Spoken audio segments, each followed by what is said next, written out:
The United Kingdom was founded by geniuses, but at the moment it's being run by idiots. Second thing I want to talk about, our friends in the United Kingdom, and they are our friends.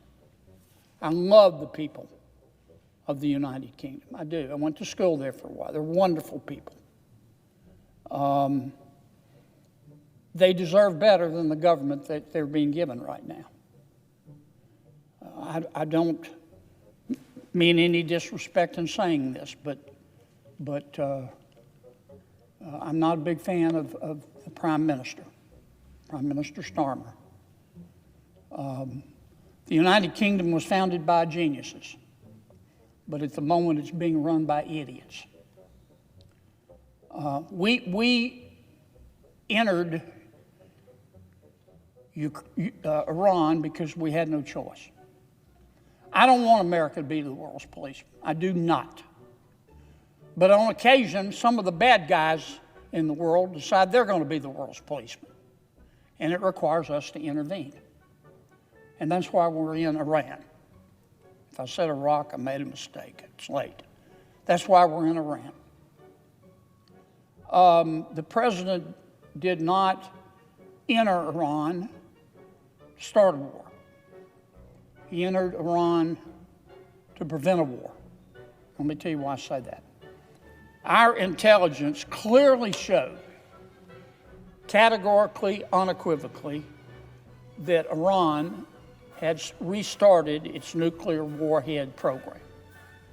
And let me say, I love the people of Iran too. I mean that. I don't think much of their political leadership. The good people of Iran basically are being governed before and now with the new supreme leader by Jack Nicholson and The Shining. They are stone cold crazy. Their religion teaches them, their interpretation of their religion tells them that they have to kill people who don't interpret their religion the same way that they do.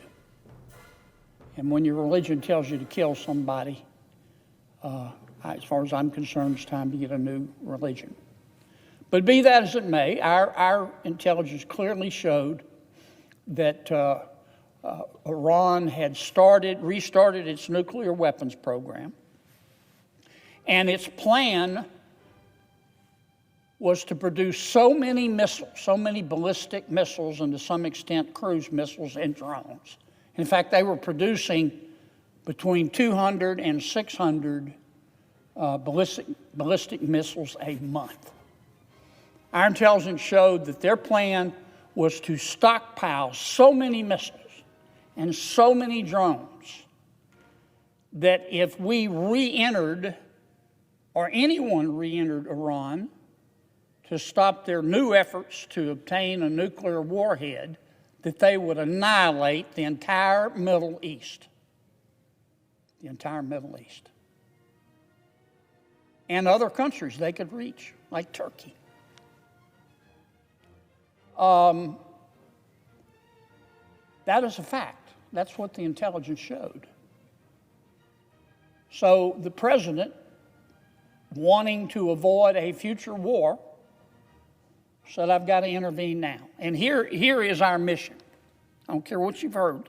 This is what our mission is in Iran. We want to destroy their Navy. We want to destroy Iran's Air Force. We want to destroy Iran's missile production facilities. We want to destroy Iran's drone production facilities.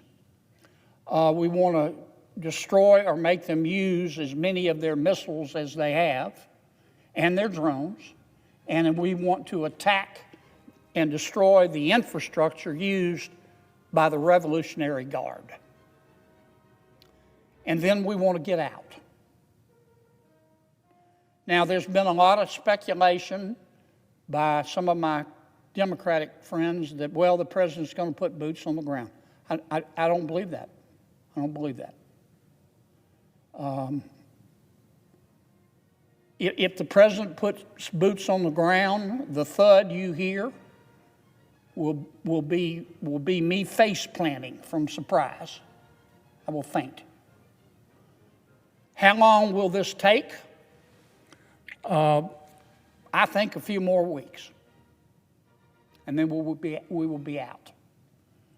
Was our intelligence right? You better believe it was. What's the first thing, the very first thing that the Iranian leadership did? They started attacking all the other countries in the Middle East. They even fired a missile at Turkey. They even fired a missile at the United Kingdom, one of its bases in Cyprus. Now, I give you this background so you will know why the president did what he did. Everything I just told you, the Prime Minister of the United Kingdom knew. He had the same intelligence we had. When it came time for us to intervene, he said, you cannot use any United Kingdom Air Force bases or military bases. None. Zero. Nada. He specifically said you can't use Diego Garcia, the joint U.S. United Kingdom military base in the Indian Ocean that Keir Starmer is trying to give away to Mauritius. You've heard me talk about it on the Senate floor. And Mauritius, of course, will welcome the Chinese. Now, once the war started going the way of people who believe in freedom, Prime Minister Starmer changed his mind. Now he says you can use our bases. Thank you very much, it's a little late. We don't need you. He also is trying to give President Trump advice about how to conduct the war.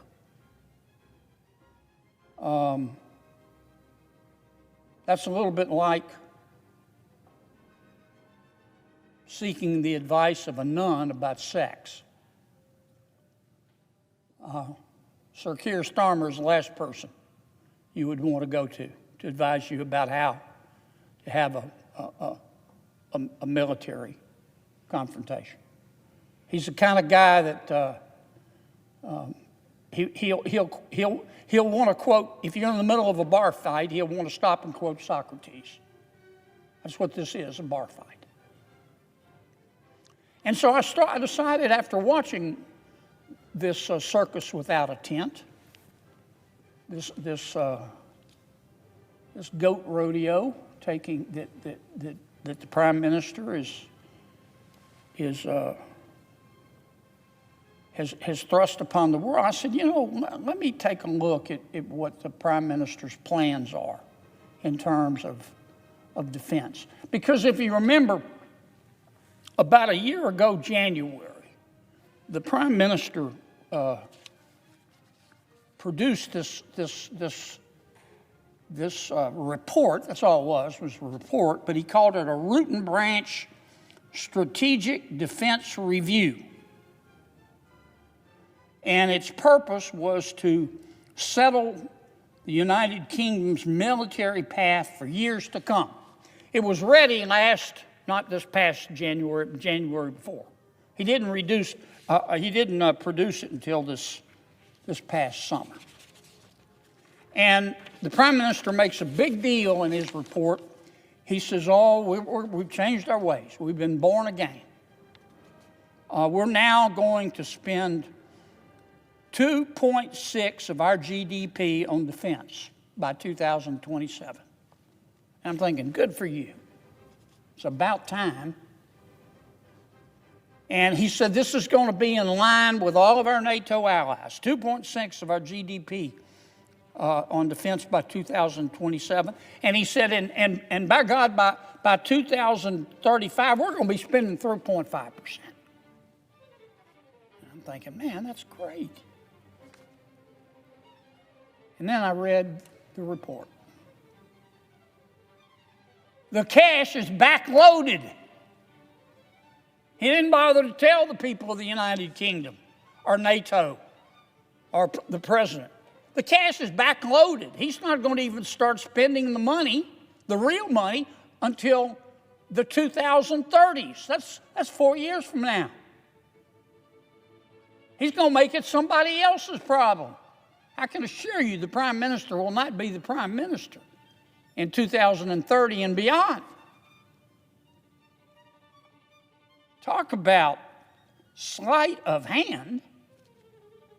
And if you run the numbers, there is a great deal of inflation in defense production because so many countries now are starting to actually spend more money on defense, not promising to do so by the Prime Minister of the United Kingdom. So you have to factor in inflation.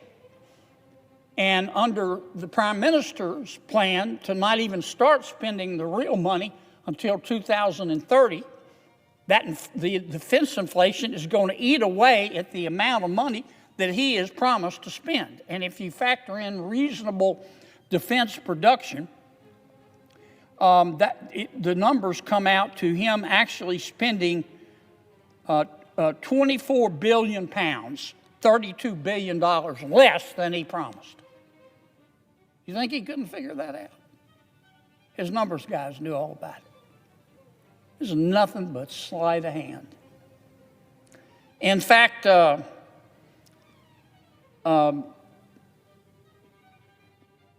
one commentator in the United Kingdom has said it's worse. According to his computations, there's going to be a $28 billion gap over 4 years.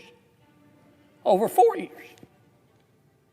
Now, the United Kingdom has also promised to work with us in Australia on building in Australia a new attack submarine.